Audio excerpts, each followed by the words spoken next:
Saudara-saudari yang terkasih, kita jumpa lagi dalam Pelita Hati hari ini, Minggu tanggal 13 Januari 2019, bertepatan dengan Pesta Pembaptisan Tuhan Yesus. Bersama saya Romo Thomas Suratno SC dari Paroki Cilandak, Jakarta Selatan, mendengar dan merenungkan Sabda Tuhan, yakni firman Tuhan yang tersurat di dalam Injil Lukas, bab atau pasal 3, ayat 15 sampai dengan 16, dan ayat 21 sampai dengan ayat 22. Pada waktu itu orang banyak sedang menanti-nanti penuh harapan serta bertanya-tanya dalam hati kalau Yohanes itu Mesias. Yohanes menjawab dan berkata kepada semua orang itu, "Aku membaptis kamu dengan air, tetapi Ia yang lebih berkuasa daripadaku akan datang dan membuka tali kasutnya pun aku tidak layak. Ia akan membaptis kamu dengan Roh Kudus dan dengan api."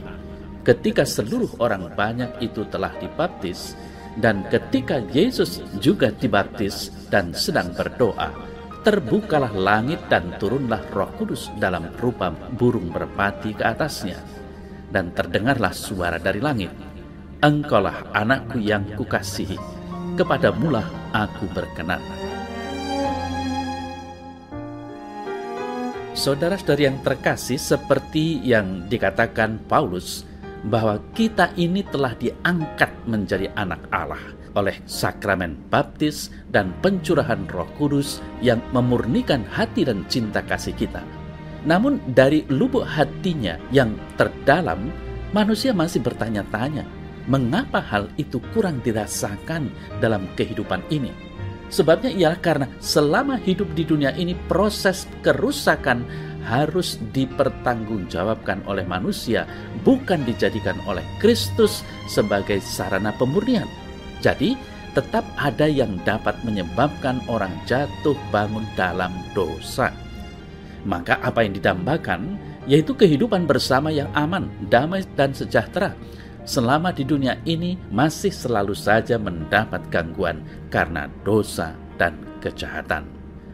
Saudara saya terkasih, pesan yang mau disampaikan pada pesta pembaptisan Tuhan Yesus ini mengingatkan kita akan kedosaan kita dan betapa hebatnya kerusakan akibat dosa itu. Bukan hanya kerusakan dalam diri manusia sendiri, tetapi juga kerusakan hubungan manusia dengan alam ini, dan terutama hubungan dengan sesama, karena dosa berarti manusia meninggalkan Allah yang menciptakannya. Saudara-saudara terkasih, bila kita dengan rendah hati menyadari hal itu, seperti Yohanes Pembaptis yang mengakui bahwa ia bukan yang mereka nantikan, kita juga akan dapat merasakan apa yang sebenarnya dilakukan Kristus bagi kita manusia. Sungguh kita tidak tahu diri bila kita tidak menyambut Kristus dengan penuh syukur, karena apa yang dilakukan Kristus itu jawaban atas apa yang diharapkan oleh setiap manusia. Tadi kita mendengar ketika Yesus juga dibaptis dan sedang berdoa, terbukalah langit dan turunlah Roh Kudus dalam rupa burung merpati ke atasnya, dan terdengarlah suara dari langit, "Engkaulah putra kesayanganku, engkau berkenan di hatiku." Sebab apa yang dilakukan Kristus yang dinyatakan oleh Allah sebagai putra kesayangan Allah, karena Kristus melaksanakan perutusan Bapa melayani manusia demi keselamatannya. Dan itu bukan karena jasa kita, melainkan karena cinta dan belas kasih Allah. Yesus yang tidak berdosa tetapi mau dibaptis dengan air tanda tobat merupakan rahmat bagi manusia. Sebab dengan demikian ia mengangkat manusia sebagai anak Allah. Manusia menjadi saudaranya, yang berarti dosa manusia diampuni. Dikatakan dalam Injil, oleh rahmat Kristus hubungan kita dengan Allah dipulihkan, dan kita menerima warisan kehidupan kekal sesuai dengan harapan kita. Namun demikian, saudara-saudari yang terkasih, tidak boleh dilupakan bahwa akibat dosa keadaan manusia itu bagaikan berada di padang gurun yang isinya penuh dengan rintangan dan tantangan. seolah-olah manusia tidak mempunyai harapan untuk mengatasi agar tetap hidup.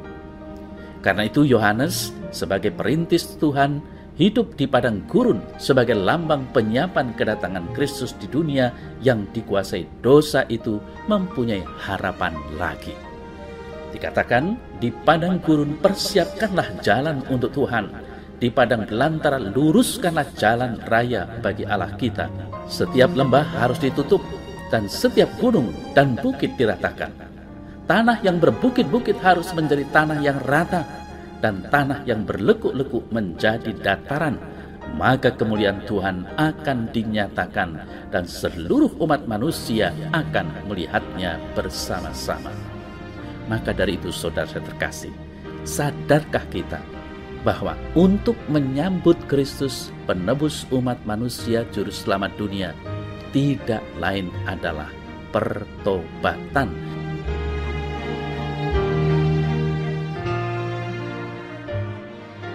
Ya Tuhan Allah, aku bersyukur dan mengucapkan terima kasih atas baptis yang telah aku terima darimu. Hanya karena belas dan cinta kasih-Mu, aku dapat menikmati rahmat pengudusan-Mu. Semoga aku dapat memelihara dan mempertahankan iman akan Yesus Sang Juru Selamat selama hidupku di dunia ini. Amin.